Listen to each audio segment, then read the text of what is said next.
Buenas, bueno, mi nombre es María José Greloni. Hoy vamos a estar en una sesión de cómo usar metodologías ágiles para el desarrollo de plataformas. Así que vamos a hacer un recorrido. Esta es la segunda presentación de agilidad de módulo. Para quienes no conocen nada de agilidad, no conocen del contexto, les recomiendo ver la primera sesión donde vimos un poco el porqué y el para qué de las metodologías ágiles, que son...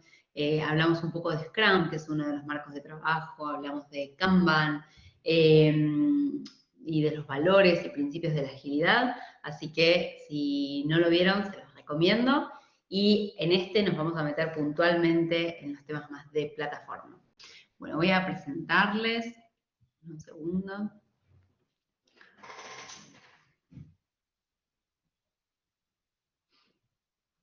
Ahí vamos.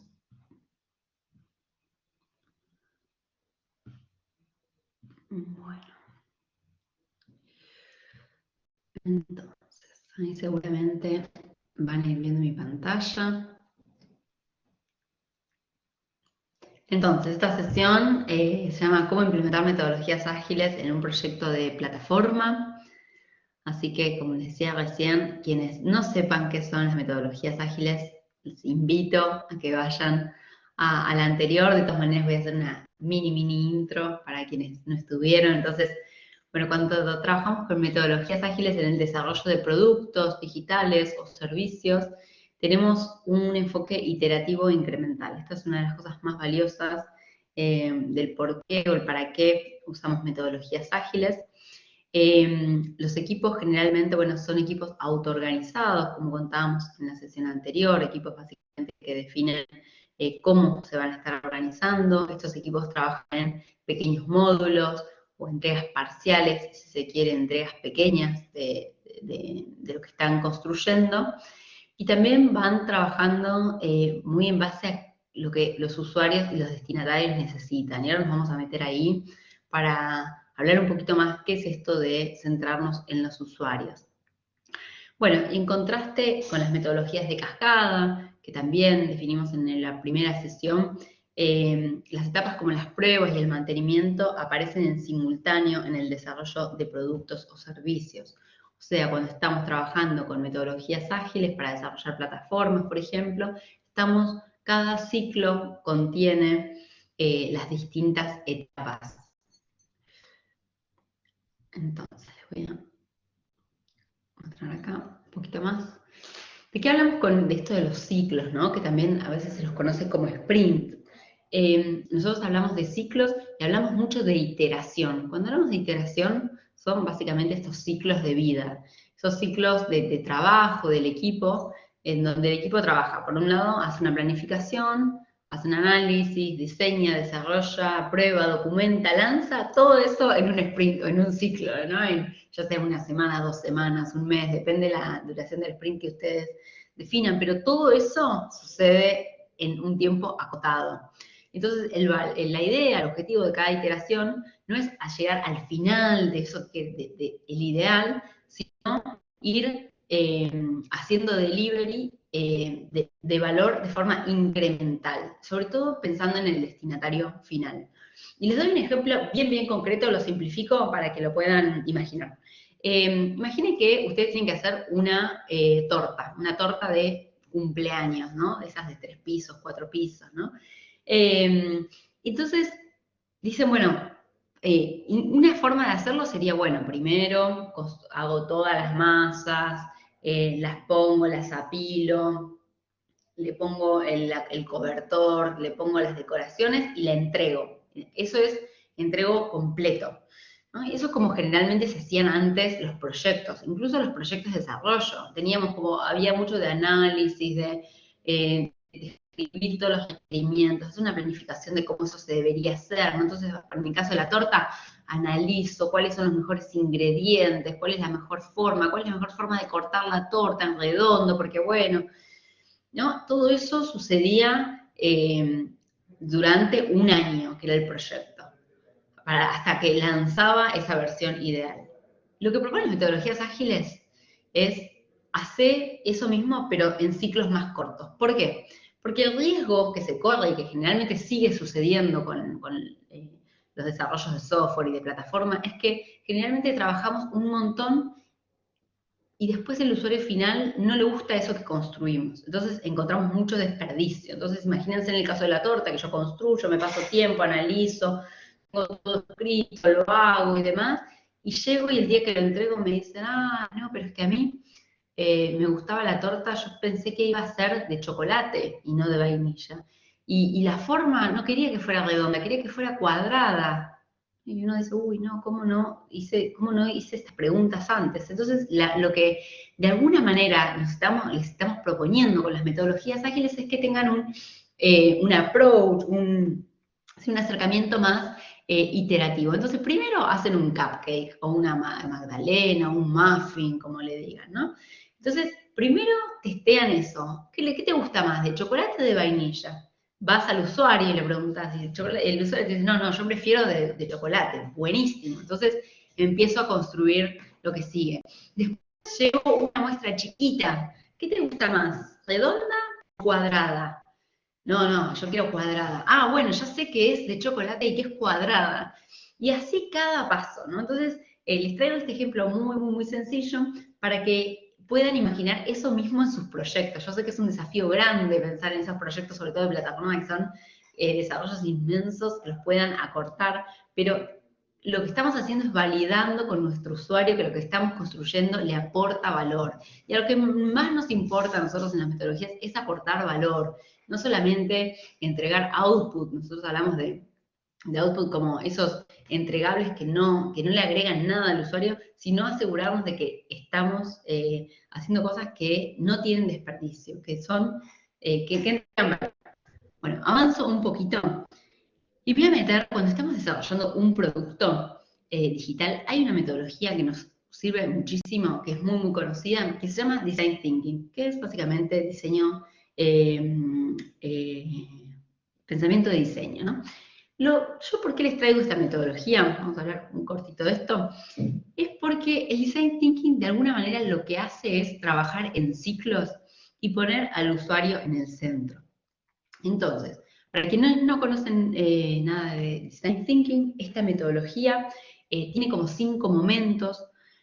Es otro de los marcos de trabajo con los que trabajamos dentro de la agilidad, en el que primero tenemos este momento de la empatía, ¿no? ¿Qué quiere decir?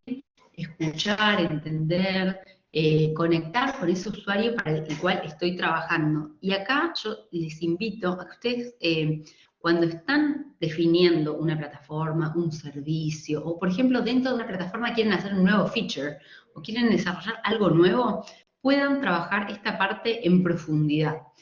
Y piensen quién es su destinatario final y qué es lo que van a estar construyendo, ¿no? Entonces, primero tengo al destinatario, bueno, tengo una parte de abrir, ¿no? Pensar quiénes son todos esos posibles destinatarios, y es muy distinto una plataforma si la va a usar, por ejemplo, alguien de, no sé, un hombre de 60 años que una joven de 20 años, y que puedan empatizar con esa persona.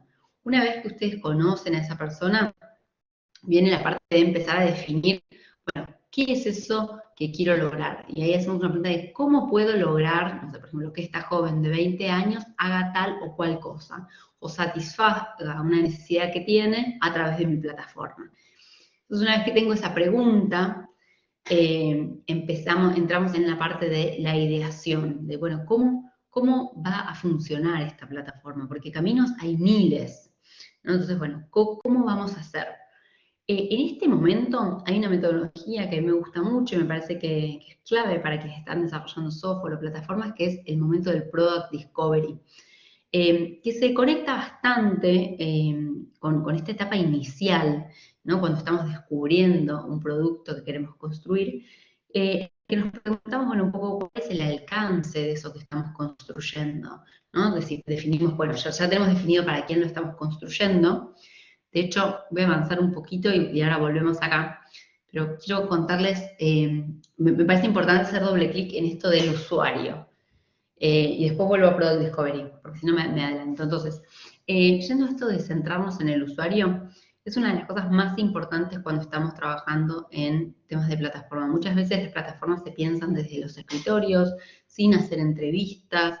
Entonces, la propuesta que yo les traigo es que dediquen mucho tiempo a entender quién es ese usuario, qué piensa y qué siente su usuario, qué es lo que le importa, qué es lo que ese usuario ve, cuáles son los lugares que recorre, cuál es su entorno, quiénes son sus amigos, cuáles son los temas de conversación en los que está ese usuario, qué está oyendo, qué dicen sus amigos, su entorno más cercano, qué dicen esas personas que influyen a esa persona, y qué dice y qué hace esa persona, concretamente, ¿no? Yendo a los hechos. Acá hay algunas técnicas que les recomiendo. Una es la típica entrevista, por ejemplo, cuando ustedes están haciendo el descubrimiento de esta plataforma o este feature que ustedes quieren lanzar, de incluir a sus usuarios en ese descubrimiento. La conversación se enriquece muchísimo porque generalmente en nuestras organizaciones, empresas, cooperativas, estamos todo el tiempo hablando de nosotros mismos, hablamos el mismo idioma, sabemos a qué nos referimos, pero cuando viene alguien externo nos trae otras ideas que nosotros generalmente no estamos teniendo en cuenta. Entonces, es muy importante, generalmente esto se subestima, generalmente no se hacen entrevistas. Yo les invito a pensar cuántas veces ustedes hacen entrevistas realmente a sus usuarios. Y también en las entrevistas les propongo que usen esta técnica de los 5 por qué, ¿no? Cuando alguien les cuenta algo de que tiene una práctica, ustedes deciden, ajá, ¿y por qué lo haces así? Y te cuenta, ah, ¿y por qué usas eso? Ah, ¿y por qué? Bueno, 5 por qué para llegar a la raíz, para entender más en profundidad a ese usuario. Entonces, esta es una de las cosas claves cuando desarrollamos una plataforma.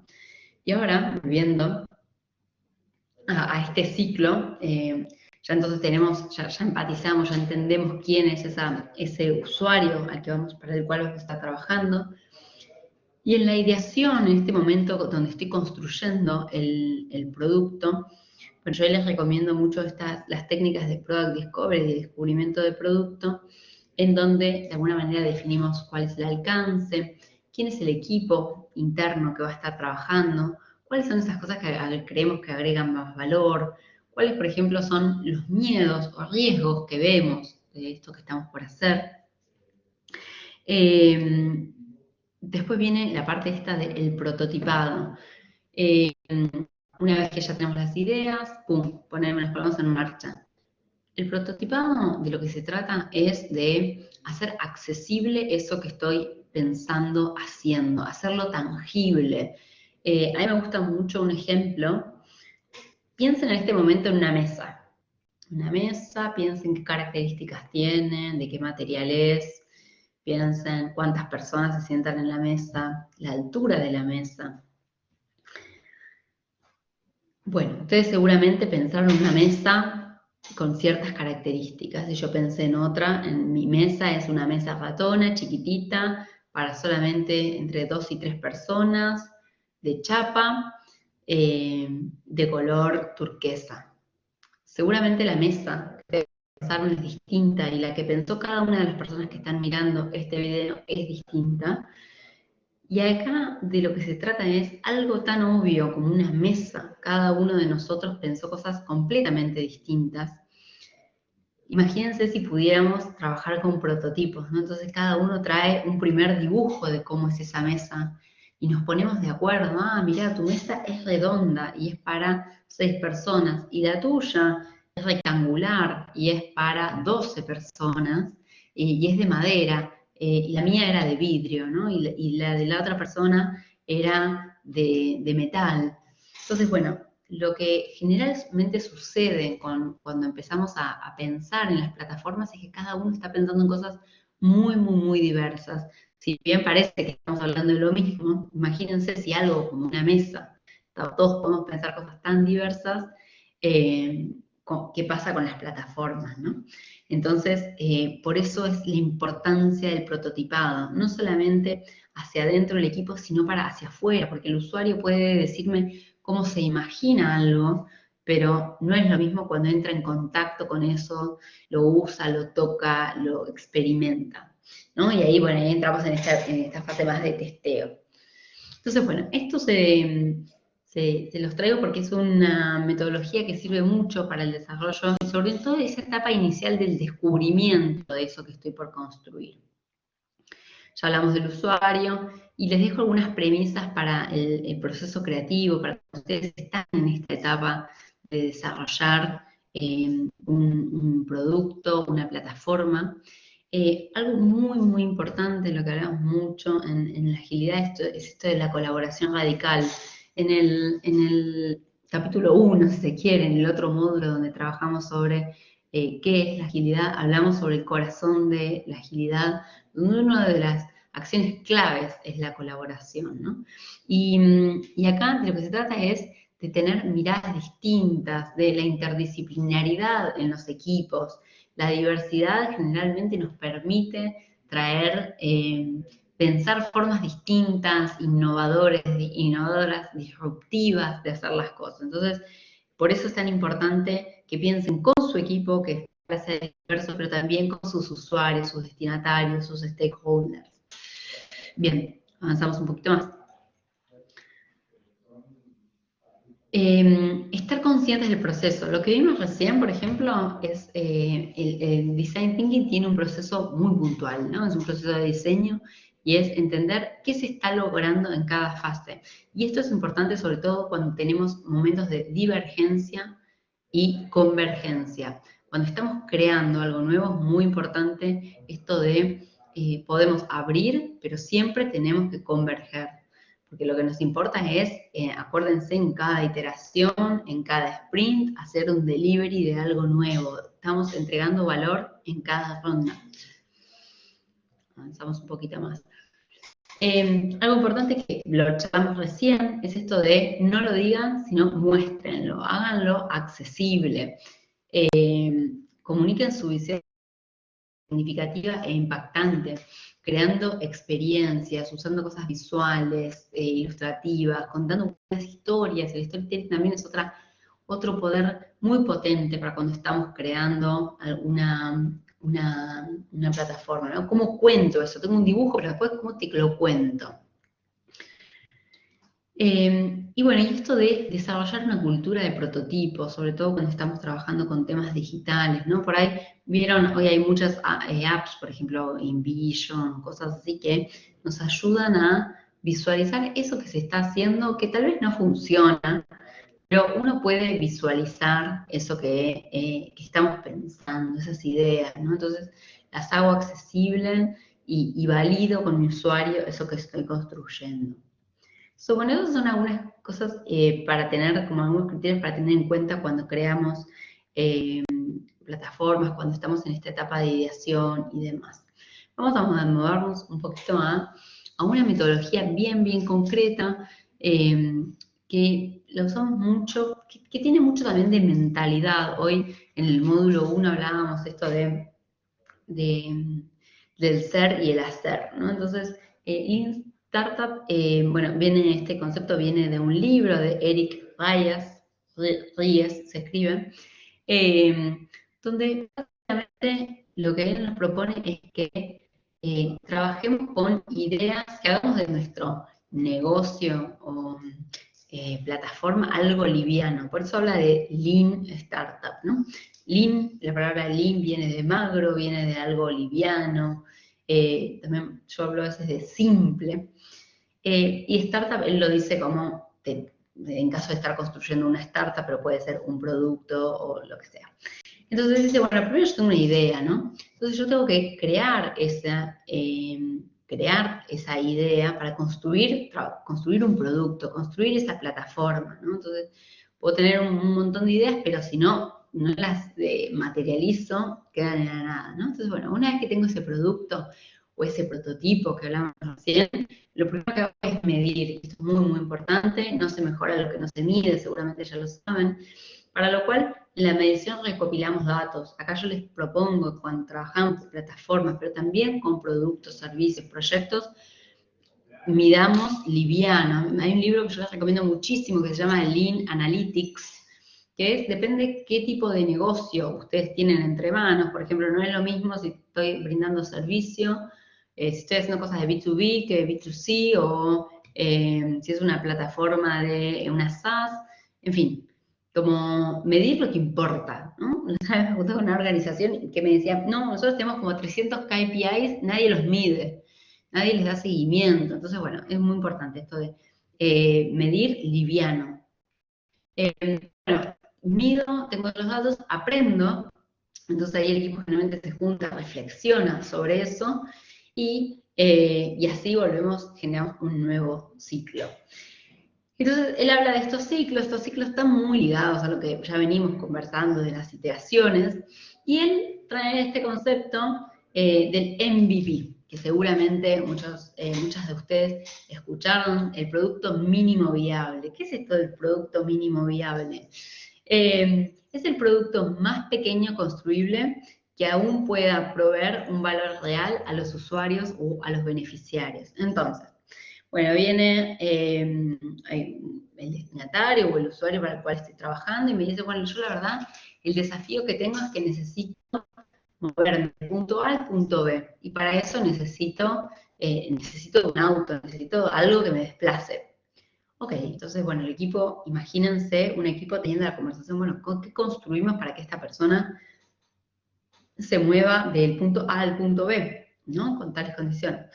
Y generalmente en la forma tradicional de ejecutar los proyectos, bueno, primero se construía por partes. Esto quiere decir que, bueno, primero hacía una rueda, después hacía otra rueda, después hacía la plataforma, después construía la carrocería, y hasta que le entregaba directamente el auto, ¿no? Lo perfecto. Lo que básicamente de lo que se trata, esto de construir MVPs, es de construir primero una patineta o un skate, algo para que puedas desplazarte de un lado al otro. Y ahí, bueno, voy, lo testeo con mi usuario y mi usuario me dice, sí, me encanta, está bueno porque ya me puedo desplazar, pero yo necesito dirección, necesito poder decir si quiero ir a la izquierda o a la derecha, necesito ir sentado. Ok, bueno, bien, te construyo entonces una bici, ¿no? Y después le agregué una moto hasta llegar hasta el auto. Lo que esto se parece de alguna manera a lo que les contaba recién del cupcake, ¿no? Que ustedes puedan ir construyendo de forma iterativas, y es difícil esto de la cultura, de cómo generar una cultura de MVPs, decimos, o de productos mínimos viables, sobre todo por una web, por ejemplo. A mí me pasa mucho de, bueno, necesitamos sacar algo en una semana y tener la conversación con la diseñadora, programador, de qué es lo mejor que podemos hacer en una semana. Y bueno, en ese momento uno tiene que recortar alcance. O sea, sí, hay cosas que vamos a perder. Si estamos haciendo, por ejemplo, una landing page para, no sé, que nuestros usuarios se registren y demás, y bueno, tal vez la primera versión no tenga un diseño muy lindo, pero bueno, tendrá el formulario donde la gente nos puede dejar sus datos, y esa es el primer MVP de esa web que quiero construir, ¿no? Entonces, acá lo interesante es este concepto de el producto mínimo viable. Así que bueno, avanzamos un poquito más. A mí me parece que pensemos también cómo pensamos las plataformas. Entonces, les traje acá hoy el Canvas de modelo de negocio, sobre todo cuando queremos construir algo nuevo dentro de, ya sea de esa plataforma o de ese negocio que ya tenemos. Yo sé que muchos ya tienen negocio funcionando y quieren innovar, quieren generar algo disruptivo, y muchas veces nos pasa, bueno, ¿cómo dar ese primer paso, ¿no? Entonces, les quiero mostrar este canvas de negocio. Ahí lo están viendo. A ver, denme un segundo. Ahí va, ahí se ve bien, sí. Entonces, el canvas es el típico, lo buscan como Business Model Canvas o modelo de negocios. También existe un canvas similar, pero de empresas B o de empresas sociales, así que quienes estén con foco en la sustentabilidad, en la transformación y demás, pueden buscar ese canvas que tiene toda la parte más de cómo integramos a la comunidad, a nuestro contexto y demás, así que se los recomiendo muchísimo. Y bueno, y este Canvas, de alguna manera, lo que propone es, empezamos siempre por la derecha, donde lo que estamos analizando es el mercado, nuestros destinatarios, un poco con lo que ya charlamos, ¿no? De esto de los usuarios y demás. Entonces, el primer paso es entender quién es nuestro segmento de clientes o destinatarios beneficiarios. Esa es la primera cosa que tenemos que responder. La segunda es cuál es nuestra propuesta de valor, qué es lo que le estamos ofreciendo, qué es eso ese valor que le estamos agregando. La tercera es cuáles son nuestros canales, por ejemplo. Si es es una plataforma, ok, dentro de la plataforma es un canal puntual o dentro de todos mis servicios que ofrezco, ¿dónde me encuentran? Bueno, el cuarto tiene que ver con la relación con los clientes, cómo es ese vínculo, dónde nos encontramos, cómo nos vinculamos y demás. Y después viene la parte de la fuente de ingresos. Entonces, toda esta primera parte que les mencioné recién tiene que ver con el mercado, poder definir eso. Y este Canvas es como, no lo tienen que hacer al detalle, en profundidad, sino lo interesante es hacerlo. O sea, si estoy por crear una plataforma, hacer un nuevo lanzamiento, lo que sea, hacer un primer eh, análisis de esto. Esto generalmente yo recomiendo que lo hagan en el equipo, ¿no? Bien, y después viene la segunda parte, que es más lo que tiene que ver con la empresa, la organización y demás, que es, bueno, ¿quiénes son mis recursos claves? ¿Quiénes son las personas? ¿Qué es eso que necesito? ¿Necesito hacer inversión? ¿Necesito tiempo del equipo? ¿Con qué necesito contar sí o sí? ¿Y cuáles son esas actividades que vamos a estar haciendo para lograr eso que queremos hacer, ¿no? Después tenemos la parte de asociaciones claves, esto se vincula mucho con quiénes son esos aliados, sobre todo cuando estamos trabajando con temas sociales y demás, es muy fundamental, ¿no? Con quiénes hacemos alianza, con quiénes son nuestros proveedores para que nuestro producto, plataforma sea más sustentable. Y por último, la estructura de costos. Entonces, bueno, eso es como más que nada para ver la viabilidad de eso nuevo que estamos construyendo. Y esto es muy importante, o sea, tener la conversación sobre esto, también a veces uno se da cuenta si esto es viable o no. Así que, recomendado. Después, otra de las cosas claves para cuando estamos desarrollando productos es el tema de la experimentación. Hoy hablábamos en el módulo 1, el tema de bajar el costo del error. ¿Cómo? O sea, cuando estamos creando algo nuevo, cuando estamos innovando, cuando estamos creando una plataforma disruptiva, sobre todo con esto de las tecnologías exponenciales que, bueno, muchos no conocemos y queremos empezar a trabajar, sí o sí nos vamos a equivocar. El tema es cómo bajamos el costo de esos errores. ¿Cómo hacemos para que el tiempo de aprendizaje se baje? Entonces, yo les propongo que desarrollen esta mentalidad dentro del equipo o de la organización que tiene que ver con la experimentación. Yo puntualmente les traje un canvas de experimentos, que es algo que ustedes pueden usar. Esto es una guía. Ustedes, por ejemplo, yo con algunos equipos lo simplifico un poco porque también a veces se vuelven cosas muy pesadas. Recuerden siempre esto que hablamos del approach, el lean, ¿no? Como este acercamiento de lo liviano, lo magro. Queremos hacer borradores de lo que estamos haciendo, ¿no? Entonces, este canvas de experimento, esto tiene mucho que ver con el método científico. Para quienes vengan de la academia y demás, hay mucho que acá que ya conocemos, que ya aprendimos, ¿no? Pero bueno, entonces, lo primero es identificar qué es eso que quiero aprender con esto que voy a construir o que voy a experimentar. Queremos saber si nuestros clientes están interesados en ser parte de un programa de fidelización, por ejemplo. Eso es sobre lo cual queremos aprender, ¿no? Entonces, tenemos hipótesis. Y estas hipótesis es importante que siempre las construyan en equipos, en estos equipos interdisciplinarios, autoorganizados que hablábamos antes. Entonces, decimos, bueno, si les presentamos a nuestros clientes los beneficios, ellos estarán interesados en adherirse al programa. Esa es una hipótesis. Ustedes pueden decir, bueno, yo, no sé, la hipótesis que tengan, ¿no? Y también puede haber varias hipótesis. Después pueden priorizarla. Hoy estuvimos hablando antes de la importancia de priorizar, siempre entender qué es eso que me agrega más valor. Entonces, cuando ustedes trabajen en este tipo de experimentos, también es importante esto de priorizar. Bueno, ¿cuáles son las métricas que voy a estar siguiendo? Y acá es importante bien poner números concretos. Por ejemplo, 8 de cada 10 clientes que reciben las propuestas manifiestan su interés en adherirse al programa de beneficios. Cuando ustedes, lo interesante es cuando ustedes la métrica, después no pueden, porque las personas lo que hacemos es querer acomodar los resultados muchas veces.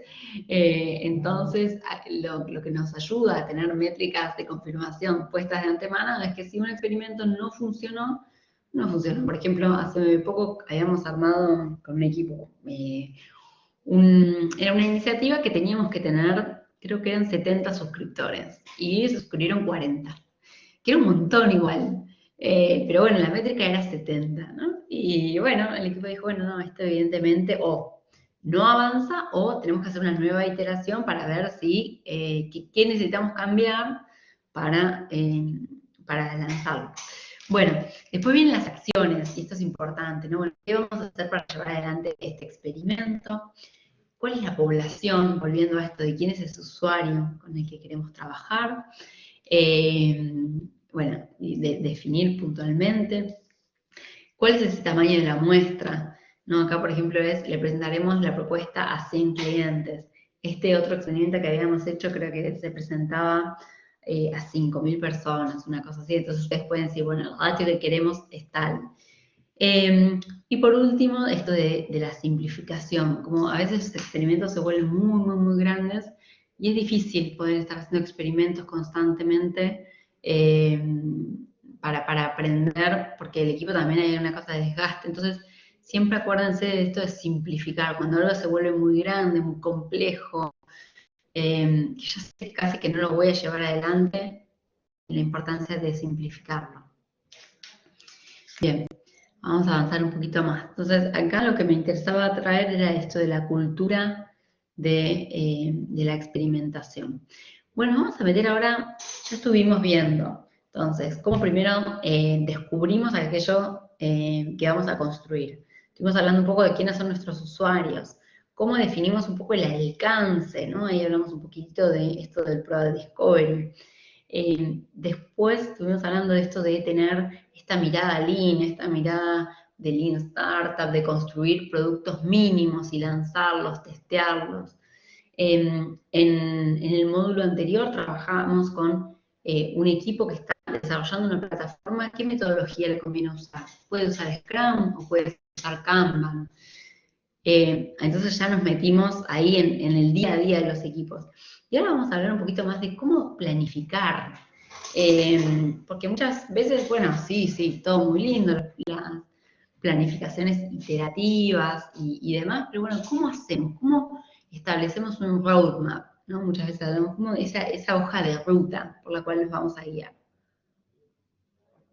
Bueno, seguramente muchos de ustedes habrán escuchado hablar de los OKRs.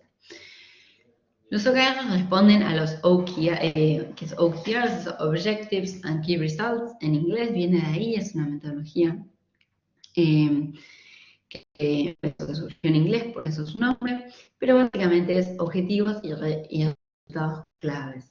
Es la clave de los OKRs y por qué hoy tantos equipos de tecnología las implementan, es que nos permiten hacer una planificación adaptativa. Lo que hace el equipo es, se junta generalmente en esta planificación. Hoy hablábamos antes de cómo son los ciclos dentro de los equipos. Los OKR son, imagínense, una planificación de 3 meses. Entonces, no es una planificación de un año, pero tampoco es una planificación de sprint, que dijimos que dura entre 2 semanas, 1 semana, 2 semanas, 3, 4, depende de lo que ustedes quieran, ¿no? Yo, por ejemplo, estoy trabajando con un equipo que usa OKRs, que los planifica cada 3 meses, y después hace sprints de 1 mes. Entonces, dentro de un OKR tiene 3 sprints, tiene 3 ciclos de trabajo.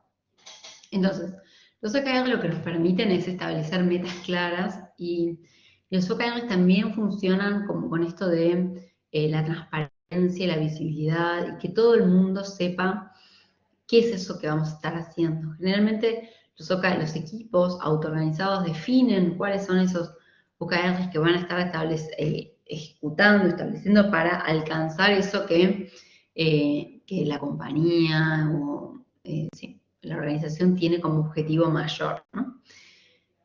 Otro de los beneficios es que permiten medir el progreso, y esto es así porque nosotros lo que hacemos es primero establecer un objetivo. Bueno, o sea, queremos generar tanto de ingresos. Y después lo que podemos hacer es medir, definir resultados claves. Entonces, bueno, que 20 personas nos paguen tanto. Como lo importante acá es ponerle números. Entonces, después, cuando hacemos la revisión de los OKRs, no podemos estar en grises. Generalmente es o se cumplió o no se cumplió, ¿no?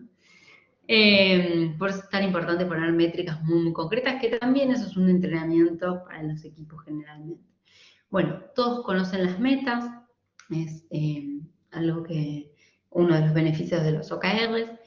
Inspiran, los OKRs a alcanzar estas metas. Generalmente las metas que los equipos se ponen son como desafiantes. No tengo que poner cosas que ya sé que voy a alcanzar, sino que me tienen que desafiar, ¿no? Y como el propio equipo es quien define eso que quiero lograr de acá a 3 meses, eso genera mayor incentivo, ¿no? Bueno, y permiten aprender de los errores, porque una cosa que podemos hacer es, cuando terminan los OKRs, hacer una retrospectiva, es algo de lo cual conversamos en la sesión de introducción a la agilidad, una retrospectiva para entender, para aprender de cómo nos fue en este ciclo, que se los recomiendo mucho. Entonces definimos objetivos, resultados claves, y también después el equipo tiene sus iniciativas, o sea, acciones concretas que va a ejecutar para alcanzar esos resultados claves y así aportar a los objetivos que se propusieron. Les cuento, avanzo un poquito más con esto de los OKRs. Entonces, en la forma tradicional de fijar objetivos, bueno, primero que muchas organizaciones y equipos, como charlábamos antes, se ponían estos objetivos más anuales o a 3 años. Bueno, esto de alguna manera acorta muchísimo y generalmente los objetivos nos los ponemos de forma trimestral con los OKRs. Otra cosa que charlábamos recién, otro de los beneficios es que esos objetivos son públicos y transparentes. Hoy hablábamos de esto de los radiadores de información. Generalmente lo ideal es que esos OKRs que nos establecemos en conjunto estén abiertos para que todo el mundo los conozca. Otra cosa importante es que se definen generalmente los objetivos de forma horizontal y de forma transversal. Esto quiere decir que es el equipo autoorganizado que define cuáles son esos objetivos. La gran diferencia es que antes generalmente los objetivos venían dados de arriba hacia abajo. Entonces, personas que estaban lejos muchas veces del usuario, del destinatario, establecían cuáles eran esas acciones que íbamos a ejecutar. Y ahora lo ideal es que ese equipo que está construyendo el producto, que está en contacto con el usuario, que está escuchando, que hizo las entrevistas, que tiene toda la información, define qué es eso que entrega más valor. Otra de las cosas claves es que en la forma tradicional de establecer objetivos, sobre todo para las empresas grandes, muchas veces los salarios, honorarios están atados a los logros, ¿no? Y muchas veces también a los logros personales. Y bueno, con los OKRs no se los asocia al salario, jamás. Es como una de las claves para que esto funcione, porque como el equipo es el que establece sus propios objetivos, si esos objetivos van a estar atados al salario, el equipo no se va a poner metas disruptivas, o no va a tener este pensamiento. ¿Vieron? Muchas veces se habla del moonshot thinking, ¿no? Este pensamiento de como de pensamiento de llegar a la luna y demás, como nos proponemos cosas que nos desafíen y demás, bueno, si está asociado a nuestros ingresos personales, eso no ayuda. Así que eso es una de las cosas claves para cuando planifiquen y decidan implementar esta metodología. Y otra de las cosas es que tienen que ser agresivos y aspiracionales. Si un equipo constantemente llega al 100% de los objetivos que se ponen, es que no son lo suficientemente agresivos y aspiracionales. Entonces, es importante que no haya aversión al riesgo. Esto también tiene que ver mucho con la seguridad psicológica dentro de los equipos con los que ustedes estén trabajando, para que puedan pensar, tener un pensamiento más agresivo y desafiarse ellos, ¿no? Así que bueno, esta es una forma bien concreta de cómo pueden planificar el desarrollo de su plataforma, el avance sobre todo de su plataforma. Y algo que me parece importante, que no lo mencionamos hasta acá, pero es algo que tenemos muy en cuenta generalmente en las metodologías ágiles, es esto de la ley Pareto, sobre todo cuando estamos desarrollando software. Pensar, bueno, la verdad para cualquier campo, porque si estamos haciendo un proyecto en el que no tiene nada de desarrollo también. La pregunta que se tiene que hacer siempre es, de todas las acciones que yo estoy ejecutando, ¿cuál es ese 20% que agrega el 80% del valor? Esta es una pregunta desafiante generalmente, pero yo les propongo que en este momento piensen, paren el video, piensen dentro de ya sea su plataforma, sus servicios, sus productos. Si por ejemplo trabajan con productos, ¿cuál es el 20% de sus productos que le entregan el 80% de satisfacción a sus clientes? O, por ejemplo, si ustedes están trabajando con una plataforma digital, de las funcionalidades que tiene, ¿cuáles son aquellas cuál es ese 20% que agregan 80% del valor? Yo les propongo que lo piensen, sobre todo porque muchas veces en las organizaciones generamos mucho desperdicio. Desperdicio que es trabajo desperdiciado. Entonces, si nosotros estamos trabajando todo el tiempo en eso que agrega más valor, ese es uno de los roles, por ejemplo, que hablábamos en el módulo 1 del Product Owner, ¿no? De entender qué es eso que al usuario le va a entregar más valor y trabajar principalmente sobre eso.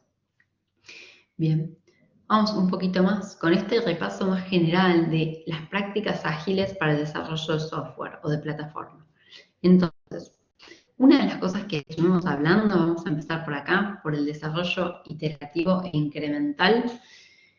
Con esto de construir productos mínimos viables, lo que estamos haciendo es esto, un desarrollo que es iterativo porque es en ciclos cortos, estuvimos hablando de los sprints, esos sprints pueden estar en ciclos un poquito más largos, como son los OKRs, pero por ejemplo, lo que ustedes se imaginen es, en un año me entran 4 OKRs y en un año me entran 12 sprints, ¿no? Entonces son 12 iteraciones.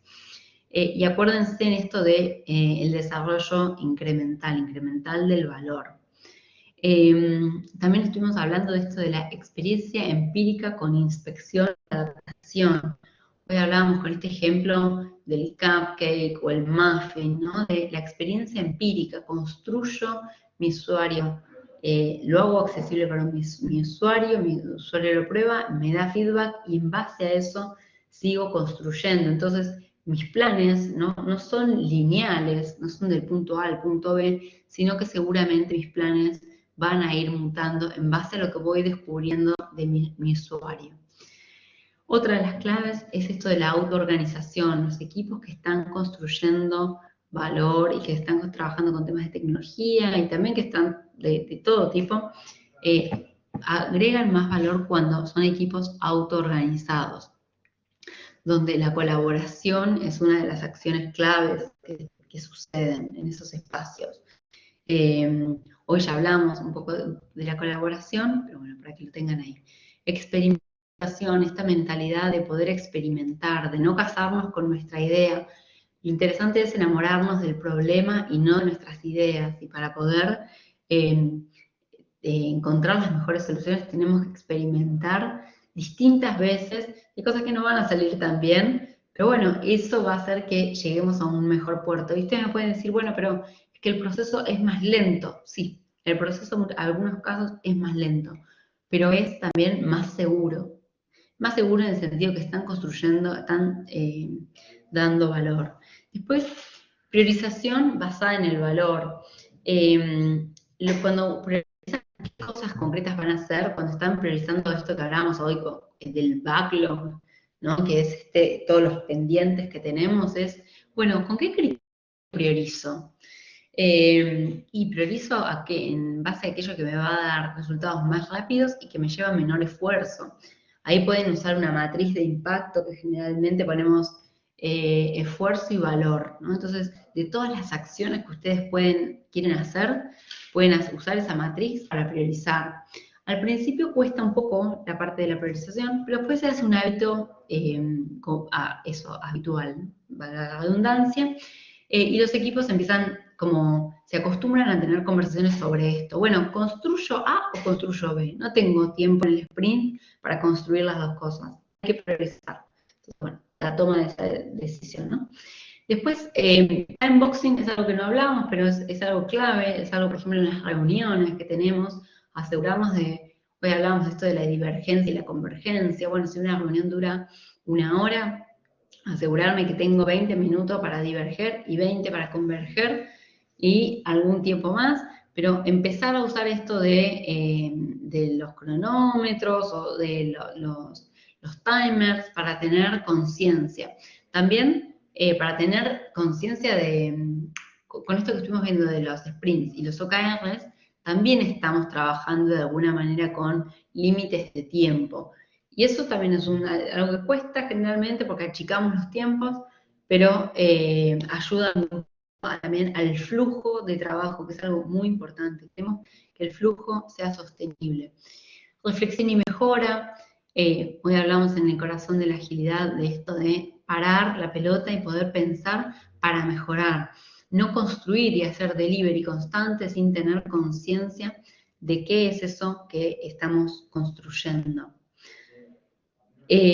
Porque la clave es poder mejorar constantemente.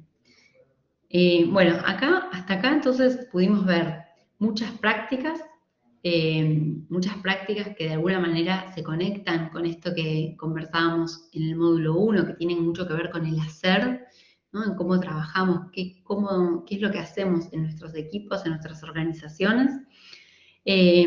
Todo esto de alguna manera está apuntando al ser, a tener un cambio de mentalidad, a tener valores y principios que me permitan desarrollar plataformas de forma iterativas, incrementales y así entregar más valor a mi usuario. Vimos algunas metodologías puntuales como el Product Discovery, vimos Design Thinking, vimos algunos canvas para ver cuán viable es eso que estoy queriendo construir o no, vimos el canvas de experimento, hablamos un poquito de Lean Startup, así que hicimos un repaso por algunas de las metodologías que utilizamos cuando estamos construyendo productos o plataformas digitales. Esto es una introducción a algunos de los temas. Yo les recomiendo que si quieren profundizar en alguno, busquen por estos nombres que fui mencionando, por ejemplo, no sé, Product Discovery, y hay metodologías aún, pueden hacer como doble clic sobre lo que les conté hoy para conocer más todavía. Así que bueno, se los recomiendo. Por último, les dejo esta pregunta de, bueno, ¿qué de todo esto que vimos hoy, qué práctica pueden implementar en la plataforma que ustedes ya estén construyendo o en el producto o servicio que estén construyendo de todo esto que vimos hoy, ¿no? Como todo esto sirve si ustedes pueden ponerlo en práctica, aunque sea, les propongo que sea un MVP, que sea lo mínimo viable que puedan hacer, pero que pongan algo de esto en práctica. Acá les dejo mis contactos, y lo van a ver. Les agradezco mucho por el tiempo, ahí me pueden encontrar por mail o en las redes sociales. Cualquier cosa que necesiten, estoy al servicio. Muchísimas gracias y bueno, espero que quedemos en contacto. Saludos.